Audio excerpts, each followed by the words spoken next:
O projeto de Deus para as nossas vidas é que a gente cresça, amém?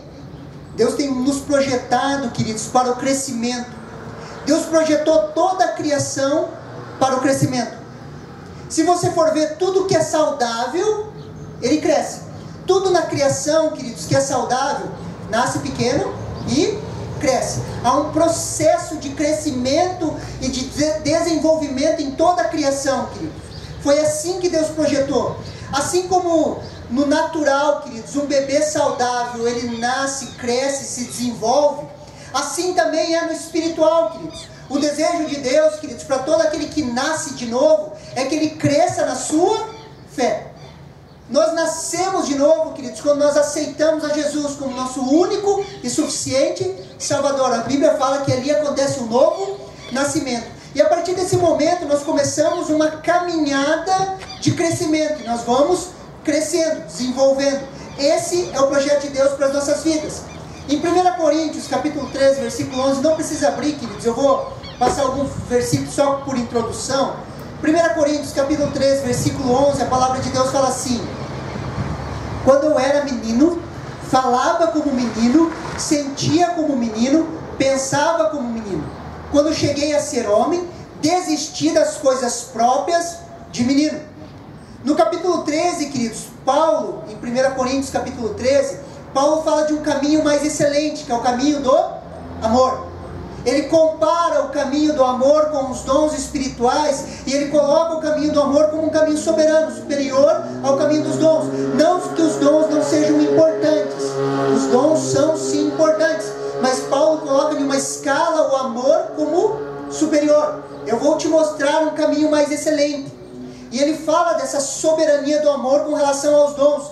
E no versículo 11 do capítulo 13, ele conclui: quando eu era menino, nós podemos colocar ou aplicar assim: quando eu era menino na fé, eu falava como menino, sentia como menino e pensava como menino. Quando cheguei a ser homem, nós podemos aplicar na fé, desistir das coisas de menino. Aqui Paulo relata o seu próprio crescimento como um exemplo para os demais. E nós, queridos, quando nós nascemos de novo, nós nascemos como crianças. E nós, como crianças na fé, nós falamos como crianças, pensamos como crianças e sentimos como crianças. Um processo natural de um crescimento. Só que Deus nos projetou, queridos, para nós não sermos meninos. Ele nos projetou para sermos homens e mulheres maduras, para que nós possamos crescer na fé. E Deus projetou, queridos, a igreja para nos levar a esse crescimento. Eu gostaria que você abrisse em Efésios, capítulo 4, do versículo 11 ao 15. Efésios, capítulo 4, do versículo 11 ao 15.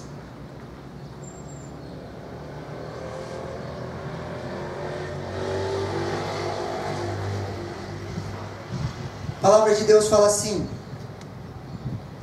e Ele mesmo concedeu uns para apóstolos, outros para profetas, outros para evangelistas, outros para pastores e mestres, com vista ao aperfeiçoamento dos santos, para o desempenho do seu serviço, para a edificação do corpo de Cristo, até que todos cheguem à unidade da fé e do pleno conhecimento do Filho de Deus, ao estado de pessoa madura, à medida da estatura da plenitude de Cristo, para que não mais sejamos como crianças, arrastados pelas ondas e levados de um lado para o outro, por qualquer vento de doutrina, pela artimanha das pessoas, pela astúcia com que induzem ao erro.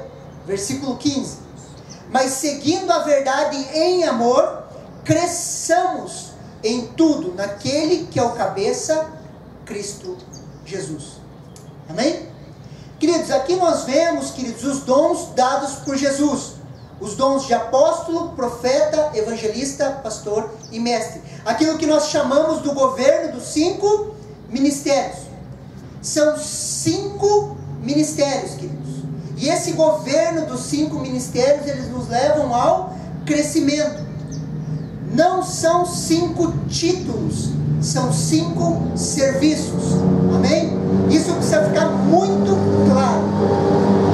Não são 5 títulos, são 5 serviços. São 5 unções. Amém? Não são 5 títulos. No Brasil se distorceu um pouquinho e nós colocamos, entendemos muitas vezes como títulos.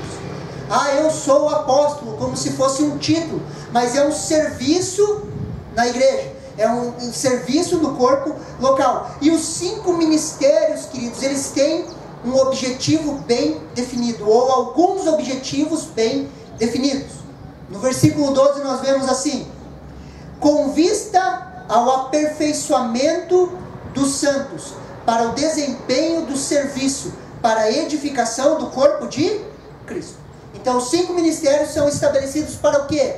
Para o aperfeiçoamento dos santos, para o desempenho do ministério. Então cada santo, cada um de nós é aperfeiçoado pelos 5 ministérios para quê?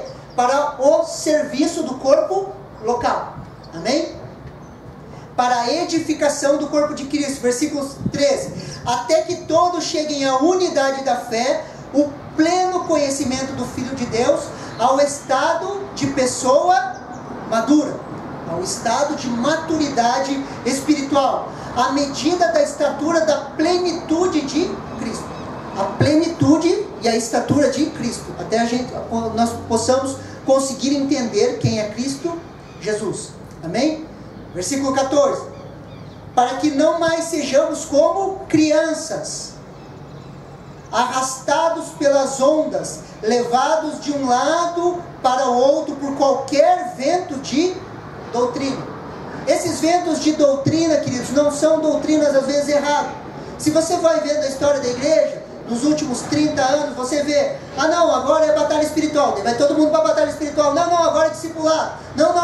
Daí fica todo vento de doutrinas. Mesmo sendo boas doutrinas, nós somos levados de um lado para o outro, sem se firmar naquilo que Deus tem falado conosco. Ele continua ali: pela artimanha das pessoas, pela astúcia com que induzem ao erro. Versículo 15: mas seguimos a verdade em amor, e cresçamos em tudo que é o cabeça, Cristo Jesus. Então o objetivo dos 5 ministérios, queridos, é nos levar à maturidade e crescimento. Quando a unção dos 5 ministérios está presente numa igreja local, as pessoas são aperfeiçoadas, o corpo de Cristo é edificado e nós crescemos no conhecimento de quem é Cristo Jesus. Amém? Conseguem me entender? Então esse é o objetivo de Deus, queridos. A igreja local aponta para esse crescimento, aponta para o amadurecimento. E hoje eu quero falar um pouquinho com vocês sobre fases do crescimento, ou fases de crescimento. Esse é o tema da minha mensagem. Amém? Fases de crescimento. E eu quero usar como base, queridos, 3 chamadas de Jesus: o vinde a mim, o vinde após mim e o ide por todo o mundo. Eu quero usar essas 3 chamadas de Jesus, queridos, para nós nos localizarmos aonde nós estamos na nossa caminhada com Deus. E nós vamos perceber qual que é o crescimento de forma gradativa na igreja. Amém? Essas 3 fases, queridos, esses 3 estágios, essas 3 estações da nossa caminhada: vinde a mim, vinde após mim e ide por todo o mundo. A primeira fase, queridos, é o vinde a mim. Mateus capítulo 11, versículo 28 ao 30. Evangelho de Mateus, capítulo 11, versículo 28 ao 30. A palavra de Deus fala assim: venham a mim, todos vocês que estão cansados, sobrecarregados, e eu os aliviarei. Tomem sobre vocês o meu jugo e aprendam de mim, porque sou manso e humilde de coração. E vocês acharão descanso para a sua alma, porque o meu jugo é suave e o meu fardo é leve. Palavras do Senhor Jesus. Essa é a primeira fase, queridos, é a fase do novo nascimento, onde Jesus nos apresenta o pão e o peixe. Queridos, todos nós, queridos, fomos pescados por Jesus em uma necessidade nossa. Todos nós viemos para Jesus, por quê? Porque Ele balançou o pão e o peixe. Nós tínhamos uma necessidade, nós buscávamos algo, e Jesus, Ele balança o pão e o peixe e fala: vinde a mim, venham que eu posso suprir sua necessidade. E nós fomos de braços abertos e recebemos a Jesus. Essa fase, queridos, é onde nós buscamos a Deus por uma necessidade, onde estamos cansados e sobrecarregados, onde nós não sabemos lidar com os nossos excessos emocionais, aonde nós estávamos arrebentados pela vida, e nós vimos Jesus balançando o pão e o peixe, nós fomos a Ele, aceitamos o seu chamado. Nós éramos escravos, e nós conhecemos o libertador. Efésios capítulo 2, do versículo 1 ao 3, a palavra de Deus fala assim: e Ele lhes deu vida, quando vocês estavam mortos em suas transgressões e pecados, nos quais vocês andavam em outro tempo, segundo o curso deste mundo, segundo o príncipe da potestade do ar, do espírito que agora atua nos filhos da desobediência. Entre eles também nós todos andávamos no passado, segundo a inclinação da carne, fazendo a vontade da carne e dos pensamentos. E éramos por natureza filhos da ira, como também os demais. Antes de Jesus, queridos, nós andávamos segundo o curso desse mundo, segundo o espírito que atua nos filhos da desobediência, fazendo o que nos dava na telha. Nós éramos guiados pelos nossos próprios impulsos, queridos. Nós feríamos e éramos feridos. Nós andávamos em uma vida sem esperança, queridos. Não conhecíamos o amor. Tudo que nós fazíamos era de forma egoísta. E nós estávamos machucados pela vida. Nós estávamos sem esperança no mundo. De repente nós ouvimos Jesus falando o quê? Vinde a mim, todos os que estão cansados e sobrecarregados. E eu e você estávamos cansados e sobrecarregados. Nós aceitamos esse chamado e entramos nessa primeira fase, buscando alguém que suprisse as nossas necessidades. Nós estávamos desesperados por amor e encontramos a fonte do amor. Encontramos a Jesus sacudindo o pão e o peixe e perguntando para cada um de nós se nós estávamos com fome. E Jesus nos encontrou com fome, desesperados, sem esperança. Essa é a primeira fase, Senhor, que nós encontramos o Senhor. Somos pegos por uma necessidade. Ninguém veio para Jesus, queridos, pensando assim: eu vou entregar minha vida pelo reino de Deus. Não, queridos, todos nós fomos pegos por uma necessidade. As nossas intenções eram egoístas, mas Jesus não lidava com isso nessa fase. Ele simplesmente queria nos acolher. E nós fomos pegos por uma necessidade, talvez a necessidade de esperança, a necessidade de ajuda, a necessidade de um milagre. Nessa fase, queridos, nós ofertamos por uma necessidade, nós dizimamos por uma necessidade, nós vivemos pela barganha, nós vivemos à espera de um milagre, nós buscamos a Deus pelo milagre. É a primeira fase, a fase da criança, do menino, aonde a pessoa traz o seu dízimo, porque ela sabe que se ele plantar, ele vai colher. É onde ele barganha com Deus: Deus, eu te dou, mas eu sei que você vai me dar algo melhor. É a fase do menino. Estávamos cansados e sobrecarregados, então ouvimos um chamado: venham a mim. E nós fomos. Sim ou não? Não foi com você assim? Essa é a primeira fase, onde tudo é uma troca com Deus, onde tudo é uma barganha. Eu gosto de chamar isso de um evangelho do benefício. Essa fase eu gosto de chamar de um evangelho do benefício. Eu vou para a igreja enquanto ela me beneficia. Eu vou no grupo familiar enquanto eu tiver algum benefício. Eu frequento as reuniões da igreja enquanto eu sou beneficiado. Aonde tudo gira em torno do meu benefício. Essa é só a primeira fase. Muitos crentes, queridos, eles passam a vida toda nessa primeira fase. Eles passam a vida toda na barganha, eles passam a vida toda esperando uma troca com Deus, eles passam a vida toda querendo os benefícios de Deus. Por isso que se você fazer um culto de uma tarde da bênção, queridos, vem aqui que você vai ser abençoado, você vai receber de Deus, a igreja enche. Você consegue me entender? Muitos param nessa fase, sempre buscando um milagre, sempre buscando a Deus como um gênio da lâmpada, aonde você vai lá, raspa, sai o gênio da lâmpada e ele te concede 3 desejos. Então, se eu fizer o jejum, a oração e ler a Bíblia bem certinho, eu estou esfregando a minha lâmpada mágica e eu vou ter direito a um pedido diante de Deus. E eu sempre estou buscando isso. Essa é a primeira fase, é a criança na fé. Mas pastor, isso é errado? Não, queridos, não é errado. O errado é viver a vida inteira nessa fase. Assim como não é errado, queridos, uma criança, queridos, ou o meu filho, o Alisson, queridos, é um bebê lindo. Eu acho ele lindo, meu filho. Só que a nossa vida gira em torno dele.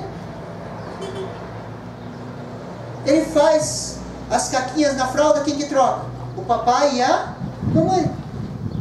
Tudo gira no benefício do Alisson, no bem-estar do Alisson. Comidinha na boca, comidinha quentinha. Aquele fala sempre para mim, esquenta o pule do Alisson, a mamadeira do Alisson, 30 segundinhos. Para ficar bem quentinha, bem morninha. Tudo gira em torno do bem-estar dele. E muitos crentes, queridos, querem que a igreja gire em torno do seu bem-estar. Por quê? Porque são crianças, não tem nada de errado. O Hugo e a Lígia, que trabalham com a integração, eles vão, abraçam, cuidam. O ministério pastoral envolve essas pessoas. O errado, queridos, é viver a vida inteira assim. Imagine o Alisson com 15 anos, a Kelly esquentando a mamadeira dele no micro-ondas. Agora, 1 minutinho, porque não é mais bebê, tem que ficar um pouquinho mais quente. Aí tem algo de errado. Nós fomos chamados para o crescimento, amém? Segunda fase, vinde após mim. Lucas, capítulo 9, versículo 23 ao 24, a palavra de Deus fala assim: Jesus dizia a todos: se alguém quer vir após mim, negue-se a si mesmo, dia a dia, tome a sua cruz e siga-me. Pois quem quiser salvar a sua vida, perderá. E quem perder a sua vida por minha causa, esse a salvará. E Jesus dizia a todos. A todos são todos. Não há exceção. Não é assim. Jesus dizia aos pastores. Jesus dizia aos apóstolos. Não. Jesus dizia a todos, sem exceção. Se alguém quiser vir após mim, negue-se a si mesmo dia a dia e tome a sua cruz. Aqui vemos a segunda chamada, queridos, o vir após ele. Jesus negou a si mesmo, queridos, e tomou a sua cruz. Ele foi um exemplo. Agora ele nos chama para ir após ele. Ele fez isso primeiro, por isso que ele fala: vinde após mim, vejam a maneira que eu faço e me imitem, sigam-me, sejam os meus discípulos, me imitem. Aqui o Evangelho, queridos, começa a fazer efeito prático nas nossas vidas. Aqui o Evangelho começa a fazer o efeito prático nas nossas vidas. E muitos param antes de entrar nessa fase. Muitos param antes de entrar nessa fase. A primeira fase, queridos, é a fase do benefício. Aonde nós buscamos a Deus por um benefício, onde nós somos beneficiados pelo Evangelho. A segunda fase, queridos, é o negar a si mesmo, aonde nós começamos a viver as práticas do Evangelho, aonde nós começamos a amadurecer, queridos, aonde nós começamos a crescer. Quando o Espírito Santo nos conduz a essa fase, passamos pelo processo de morte. A igreja não nos beneficia mais. As nossas necessidades egoístas, elas não são mais supridas. Muitos se desviam aqui. Muitos queridos, abortam o processo aqui. Nasce a famosa frase: eu me decepcionei com a igreja. Lá só tem gente falsa. Vocês já ouviram isso? Sim ou não? Eu escutei muitas vezes. Em vez de morrer, lutamos com unhas e dentes para viver.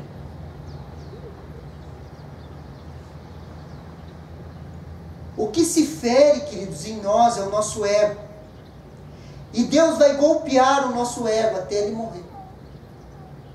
Quando nós vivemos igreja, queridos, preste muita atenção. Nós vivemos aquela lua de mel, a fase dos benefícios. Já viu o novo convertido? Ele ora, Deus responde, as coisas acontecem. É impressionante, queridos. Quem discipula sabe disso. O novo convertido, ele ora, as coisas acontecem, é milagre, é... De repente, queridos, a pessoa começa a ver que a igreja é formada por pessoas. E ela começa a se ferir. Só que essas feridas, queridos, são de propósito. Quando nós começamos a nos ferir com pessoas, queridos, é porque Deus está querendo que a gente morra. Porque o que se fere em nós é o nosso ego. Você já chutou um defunto? Se você chutar um morto, ele vai responder? Sim ou não? Não. Aquele que quer vir após mim, negue-se a si mesmo. Tome a sua cruz dia a dia e siga-me. Morra todos os dias.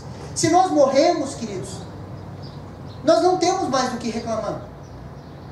E Deus precisa nos matar para que as coisas aconteçam e o processo de crescimento aconteça nas nossas vidas. Você sabe o que é unção? Muito se fala sobre unção. Nossa, pastor, que unção, que unção, que unção. Sabe o que é unção? Pastor Getúlio, que eu gosto muito de uma definição que ele dá, ele fala assim: unção é o sangue que escorre dos golpes que Deus dá em nosso ego. Mais uma vez, preste atenção. Unção é o sangue que escorre dos golpes que Deus dá no nosso ego. Então o nosso ego está muito grande, Deus vem e dá um golpe, queridos. Aquilo sangra porque dói. E esse sangue é a unção. Consegue me entender? Isso é unção. Unção, ela nasce do negar a si mesmo. Quando nós começamos a negar a nós mesmos, quando as pessoas nos ferem, nós não buscamos o nosso direito. Quando falam mal de nós e nós oramos por aqueles que falam mal de nós. Quando tentam nos derrubar e nós abençoamos aqueles que nos perseguem. É daí que nasce a unção, é a fonte da unção. Nossa, aquele pastor é ungido, queridos. A gente vê o tomo que as pessoas caem, mas não vê a pinga que eles bebem. Se você encosta nas pessoas para conversar com elas, vocês vão ver, queridos, que todas as pessoas que cresceram na fé, elas foram extremamente feridas.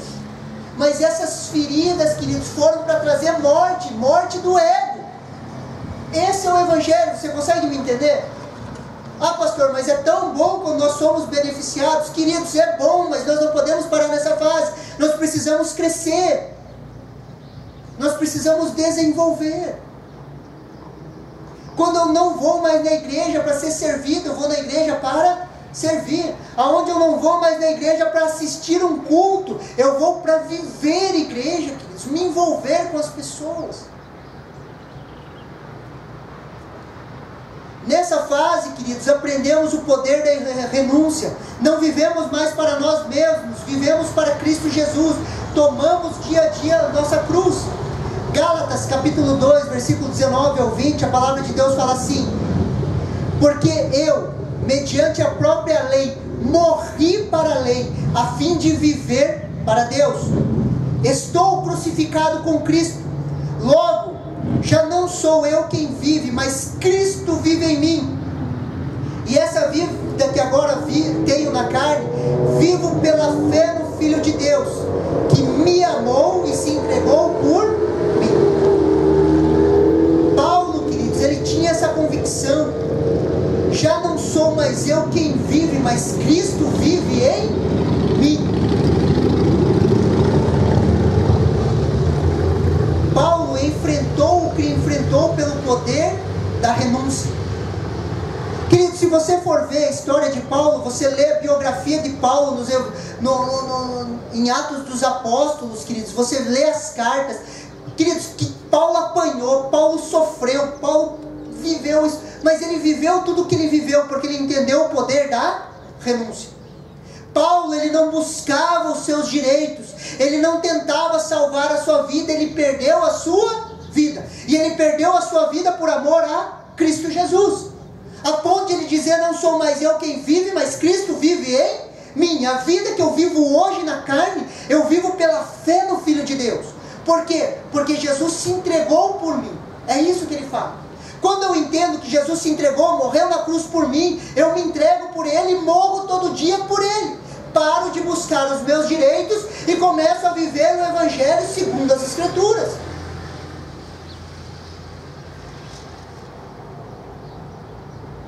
Fica meio tenso às vezes, né? Mas nós precisamos entender isso, queridos. Nessa fase, queridos, não fazemos o que queremos. Preste muita atenção.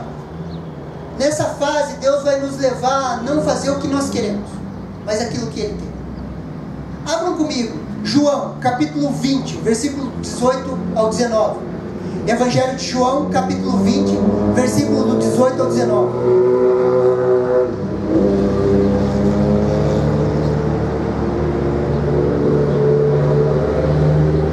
São palavras de Jesus para o apóstolo Pedro. Jesus restaura o ministério de Pedro. História muito conhecida: Pedro, tu me amas, Pedro, tu me amas. Jesus restaura o ministério de Pedro, e quando eles estão saindo, Jesus fala uma coisa muito interessante para Pedro. Em João capítulo 21, do 18 ao 19, palavras de Jesus para Pedro: em verdade lhe digo, quando era mais moço, você cingia e andava por onde queria, mas quando for velho, estenderá as mãos e outro cingirá e levará para onde você não quer ir. Jesus disse isso para significar com que tipo de morte Pedro haveria de glorificar a Deus. Depois de falar assim, Jesus acrescentou: siga-me. Mas quando você for velho, estenderá as mãos e outro cingirá e o levará para onde não quer ir. Pedro viveu isso. Jesus estava fazendo um comparativo. Pedro, quando você era mais novo, quando nós andamos por aqui, você fazia o que você queria, você ia para onde você queria. Agora, quando você for mais velho, outro vai te cingir, outro vai te pegar, vão te levar para onde você não quer ir, e vão te crucificar, Pedro, de cabeça para baixo. A história conta que Pedro foi crucificado de cabeça para baixo, porque ele não queria morrer como Jesus. E esse tipo de morte que glorificou a Deus. Pedro, quando você amadurecer na fé, quando você se converter, você vai ir para um lugar que você não quer ir, para a cruz. Você vai ser crucificado de ponta cabeça, e dessa maneira você vai glorificar a Deus. Todas as vezes que nós morremos para nós mesmos, nós glorificamos a Deus. Você consegue entender? Quando Pedro amadureceu nisso, queridos, ele foi levado para morrer na cruz. Enquanto menino, Pedro lutou pela sua vida. Enquanto menino na fé, Pedro desembanhou a espada, cortou a orelha do sumo sacerdote, brigou, gritou, esperneou. Quando ele amadureceu, queridos, ele se entregou assim como Jesus se entregou na cruz. Ele morreu como Jesus morreu. Enquanto menino, Pedro lutou para não morrer. Quando velho, se entregou para glorificar a Deus. Quando nós somos meninos na fé, queridos, nós lutamos pela nossa vida, com unhas e dentes. Quando nós amadurecemos, queridos, nós nos entregamos para glorificar a Deus. E toda a nossa vida serve para glorificar a Deus. Cada renúncia, cada entrega. Terceira fase, ide. Mateus capítulo 28. Mateus capítulo 28, do 18 ao 20. A palavra de Deus fala assim: Jesus, aproximando-se, falou-lhes, dizendo: toda autoridade foi-me dada nos céus e na terra. Ide, portanto, fazei discípulos de todas as nações, batizando-os em nome do Pai, do Filho e do Espírito Santo, ensinando-os a guardar todas as coisas que vos tenho ordenado. E eis que estou convosco todos os dias, até a consumação dos séculos. Nessa fase, queridos, preste muita atenção, nessa fase nasce o chamado. quando somos comissionados a fazer discípulos. Aqui nós podemos comparar com o casamento. Preste atenção, 3 fases da vida, 3 fases de crescimento. Quando um bebê nasce, queridos, ele é beneficiado pela família. Tudo gira em torno do bebezinho. Amém? Sim ou não? Tudo gira em torno do bebê. Quando esse bebê cresce, queridos, ele vê que ele não é mais o centro da família. E ele começa a cooperar com a família. Ele começa a lavar uma louça, levar o lixo para fora. Ele começa a viver e cooperar com a família. Sim ou não? Crescimento natural. Quando chega a hora do casamento, qual que é a hora do casamento? A hora da maturidade, da emancipação. Para ele ir reproduzir aquilo que ele aprendeu. Sim ou não? Nós, quando bebês na fé, queridos, tudo gira em torno de nós. Nós crescemos e começamos a ver que o mundo não gira em torno do nosso umbigo. E nós começamos a viver a fé e a abençoar as pessoas. Quando nós começamos a abençoar as pessoas, que nós vamos ver que para abençoar as pessoas nós precisamos morrer para nós mesmos. Quando nós morremos para nós mesmos, nós vamos para o casamento, queridos, que é o IC, que é o envio, que nós vamos para reproduzir aquilo que nós aprendemos, amém? É como se fosse uma fase natural. Nesses últimos dias, queridos, muito tem se falado sobre propósito, desígnio profético. Muito tem se vendido até cursos. Venha descobrir o seu chamado. Só que para mim descobrir o meu chamado, queridos, eu preciso morrer para mim mesmo. Não adianta eu querer ir para o ID, queridos, sem passar pelos processos. Muito tem se falado sobre propósito, queridos. Mas o propósito, o chamado, o desígnio profético, aquilo que Deus te chamou para fazer, está depois da cruz, não antes da cruz. Está depois da cruz. Pastor, Deus me chamou para ser um pastor, para ser um ministro de louvor. Ok, queridos, eu entendo, vou te ajudar nisso, mas isso vem depois da cruz. Depois que você morreu para você mesmo. Não podemos buscar sentido na vida sem morrer para nós mesmos. Preste muita atenção aqui. Quando se fala de propósito, até de propósito na igreja, as pessoas estão falando assim: venha aprender o sentido da vida, venha descobrir o seu propósito, venha fazer o nosso curso aqui que você vai aprender o sentido da vida, o teu propósito para a sua vida. Sim ou não? Vocês já viram isso? Só que o sentido e o propósito, queridos, ele está depois da cruz, depois que nós morremos. Não existe vida sem morte antes. Aquele que tentar salvar a sua vida vai perder. Aquele que perder a sua vida vai encontrar. Você só vai encontrar sentido para a sua vida depois que você morrer. Eu tenho uma impressão, queridos, é uma impressão, eu não estou falando que é uma verdade. Mais uma vez, é uma impressão, não estou falando que é uma verdade, é uma impressão que eu, pastor, tenho. É uma impressão, ok? Nós estamos vivendo, querido, uma geração que está doente pela depressão, pela ansiedade e pela falta de sentido. Amém? E isso tem afetado a igreja. Pessoas na igreja com depressão. A impressão que eu tenho, queridos, eu sei que o assunto é complexo, mas a impressão que eu tenho é que nós não entendemos o morrer para nós mesmos. A ansiedade, queridos, é o excesso de futuro. Resumindo, a pessoa está ansiosa com o futuro.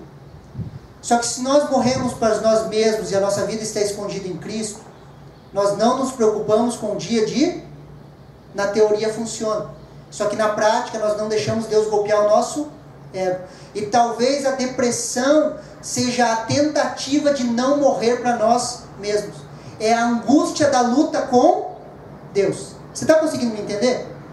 Porque quando eu estou lutando com Deus, eu não estou morrendo. E isso tem afetado muitas pessoas. Porque se nós conseguirmos morrer e tomarmos a nossa cruz, queridos, nós vamos encontrar vida depois da morte. E não estou falando de vida física, eu estou falando de vida de sentido e propósito. Nós vamos encontrar depois da cruz. Você consegue me entender? Não é uma verdade, é uma impressão que eu tenho no meu espírito, que eu estou deixando Deus falar comigo. Mas eu entendo, queridos, que nós precisamos aprender o que é morrer para Deus.